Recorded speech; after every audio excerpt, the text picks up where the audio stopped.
Imagine standing by a calm river one afternoon watching the water glide steadily downstream. The current is predictable, almost hypnotic. But then, something strange happens. The surface ripples, the direction slows, and suddenly, the water is moving the opposite way, backwards, against the very slope of the land. It feels like watching gravity change its mind. And if you're like most people, your brain instantly whispers, "Wait, that's impossible. Rivers can't flow uphill, right?" Well, not only can they, but they do. And when you learn why, it will completely change how you see rivers, oceans, and the invisible forces that shape our planet. At first, it seems like a magic trick. Rivers are supposed to flow from higher ground to lower ground, powered by gravity. That's the rule, the bedrock of how water works. So, if a river flows backward, either gravity stopped working for a moment, or something else is pushing back harder than gravity pulls. The secret is, rivers are not isolated. They're part of a giant connected system, where the ocean, the wind, the moon, and even faraway storms can have a say in where the water decides to go. Let's start with one of the most famous cases, the Amazon River. Most of the time it flows east into the Atlantic, but twice a year, something wild happens. During the perigean spring tides, when the moon is closest to Earth and the sun, moon, and Earth line up just right, the ocean pushes so much water inland that it literally reverses the flow of the river. For hours, the tide's force is greater than the downhill pull of gravity. If you were sitting in a boat upstream, you'd feel the current switch beneath you like a conveyor belt suddenly changing direction. This isn't just the Amazon's party trick. In North America, parts of the Mississippi, the St. Johns River in Florida, and even the Hudson in New York have all been caught flowing backward during extreme tidal surges or hurricanes. The principle is the same. A massive volume of water is being pushed into the river faster and harder than it can drain out. Imagine a checkout line in a store where the customers are leaving slowly one by one. Then suddenly, a bus full of people arrives and all of them try to push in through the same door at once. The direction of movement flips instantly, not because the door changed, but because the pressure at one end completely overpowered the natural flow.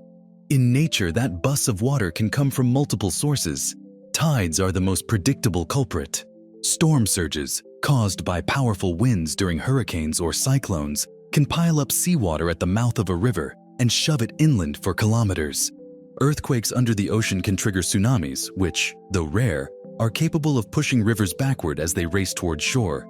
But here's where it gets even more fascinating. Rivers can also reverse because of changes far upstream, not just at the ocean end.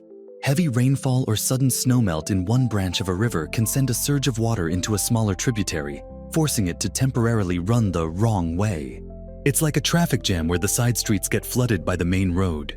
The St. Johns River in Florida is a great example of this double personality. It already flows unusually slowly, so slowly that even moderate tides can change its direction for hours at a time. Some locals say it's the lazy river that can't make up its mind. But that laziness is actually a delicate balance between ocean tides and land slope. In fact, this balance exists in every river. You just usually can't see it because gravity wins. To visualize it, picture a bowling alley tilted ever so slightly downhill. If you roll a ball, it will always move forward. But if someone at the other end starts blowing air through a giant fan toward you, the ball might slow, stop, or even roll back up the lane. The riverbed is the lane, gravity is the slope, and tides, winds, or sudden water surges are the giant fan. Now, you might be wondering, does the river stay backward forever when this happens? No, once the tidal push weakens or the storm surge passes, gravity reclaims its throne and the river resumes its regular direction. It's a tug of war where gravity almost always wins, but not always instantly. And the reversal doesn't just affect boats and observers on shore. It transforms the entire river ecosystem for that period. Fish that normally swim downstream might find themselves suddenly moving toward the ocean without effort. Sediment, nutrients, and even pollutants can be carried upriver, reshaping sandbars, feeding estuaries, and sometimes causing flooding in unexpected places.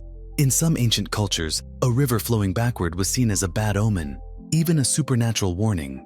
Today, we know it's pure physics and fluid dynamics, but it's still no less dramatic. Because it reminds us that rivers are not fixed, obedient lines on a map. They are dynamic breathing arteries in a planet-sized circulatory system. And just like your bloodstream can briefly send more blood to one part of your body under stress, Earth's waterways can redirect themselves when pushed hard enough. What's even more mind-bending is that some rivers aren't just occasionally reversed. They permanently change direction over history. Geological events like tectonic uplift, volcanic activity, or the weight of glaciers during the Ice Age have literally forced entire river systems to run the other way over thousands of years. The Amazon itself is thought to have once flowed west toward the Pacific before the Andes rose and blocked its path, sending it east instead. This means the backward river you might witness today for a few hours is just a tiny fast-forward version of a process that can rewrite continents over deep time. Understanding why rivers can flow backward is also more than just trivia. It's a tool for survival. In hurricane-prone areas, a sudden reversal can signal incoming storm surges long before the main winds arrive, giving communities precious time to prepare. For scientists, measuring the strength and frequency of these reversals can help track the impacts of sea level rise and climate change. The more the ocean intrudes inland during tides and storms, the more often we may see rivers hesitating or retreating. And that's where the aha moment hits. We tend to think of rivers as masters of their own fate, unyielding, always going from source to mouth. But in reality, they're constantly negotiating with forces much bigger than themselves. Gravity, tides, wind, and even the spin of the earth are all part of the conversation. When one side speaks loud enough, the river listens. If you zoom out, this phenomenon isn't just about rivers acting strangely. It's about understanding that every flow on Earth is a negotiation between forces.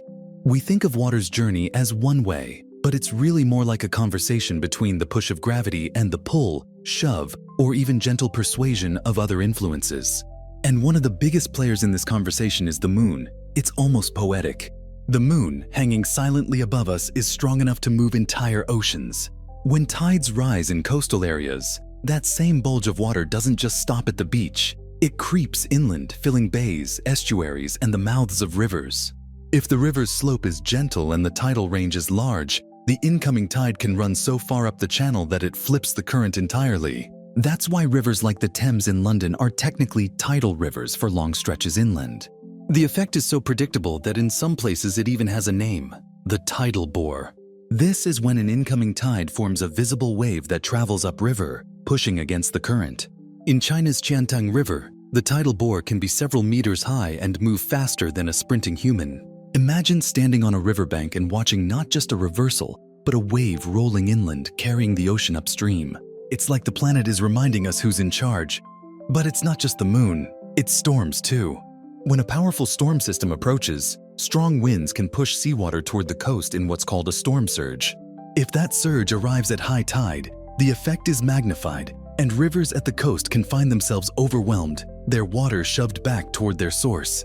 During Hurricane Ida in 2021, parts of the Mississippi River were recorded flowing backward for several hours.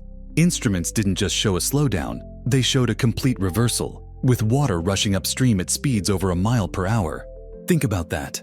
One of the mightiest rivers on Earth temporarily became a conveyor belt in the wrong direction, all because of the combined push of wind and piled up seawater. And then there's the most subtle culprit of all, the wind itself. Even without a major storm, sustained winds blowing upriver can create enough surface pressure to slow or even reverse the flow for a while, especially in wide, shallow rivers. It's less dramatic than a tidal bore, but the physics is the same. Force at one end overwhelms the pull of gravity, if only briefly. Here's the mental image that helps make sense of it. Picture a long, narrow swimming pool with a drain at one end. Normally, water flows toward the drain, just like a river flows toward the sea. But if you start pouring buckets of water into the opposite end faster than the drain can handle, the water will start moving the other way. The river's drain is gravity pulling it downhill.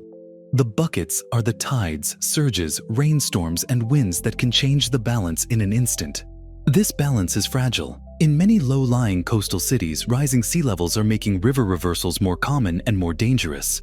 Higher baseline water levels mean it takes less of a push from a tide or storm to flip the flow. And when that happens, salt water can intrude farther inland, affecting drinking water supplies, farmland, and delicate ecosystems that depend on a steady freshwater flow.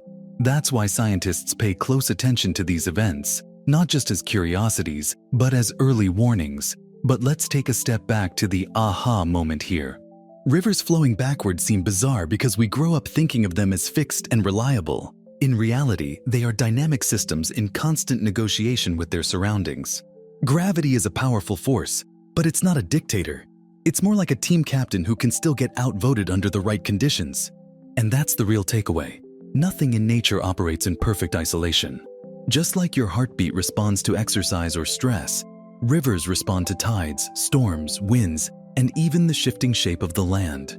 When one of those external factors becomes strong enough, the river adapts, even if that means defying our expectations and flowing the wrong way. It's not magic. It's not a glitch.